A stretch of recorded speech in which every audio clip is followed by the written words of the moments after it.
अगर भारत की स्त्री हमेशा से दबाई गई थी, तो सवाल हमें ईमानदारी से पूछना चाहिए कि क्या कोई दबी हुई सभ्यता गार्गी को जन्म दे सकती है?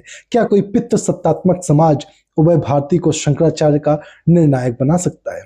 आज हम कहते हैं कि भारत में स्त्री की स्थिति ऐतिहासिक रूप से काफी कमजोर रही है, पर यह सवाल सच नहीं है। और सवाल यह है कि कमजोर कब से है और किस वजह से है, क्योंकि दर्शन और व्यवहार दोनों एक जैसी चीजें नहीं है। भारत में स्त्री की स्थिति को समझने के लिए सबसे पहले हमें दर्शन की शुरुआत में जाना होगा, वैदिक काल में जाना होगा, क्योंकि भारतीय समाज दर्शन से ही जन्म लेता है।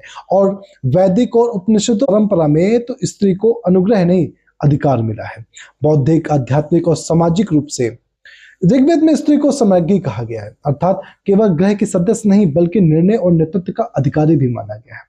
उपनिषदों में गार्गी को राजा जनक के दरबार में ब्रह्मा के कठिन प्रश्नों को पूछने का अधिकार मिलता है। मैत्रेयी भौतिक संपत्ति को ठुकरा कर आत्मज्ञान को चुनती है। तो ये उदाहरण केवल प्रेरणादायक कथाएं नहीं है, बल्कि ये उस समाज के प्रमाण है जहां स्त्री को चेतना के सर्वोच्च स्तर तक पहुंचने का अधिकार था। यानी समस्या कभी दर्शन की थी नहीं। फिर यह सवाल उठता है कि अगर दर्शन इतना ऊंचा था तो पतन कैसे हुआ? उत्तर एक शब्द में नहीं है, उत्तर इतिहास के पन्नों में छुपा है।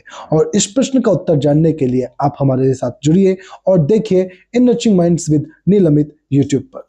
जय हिंद।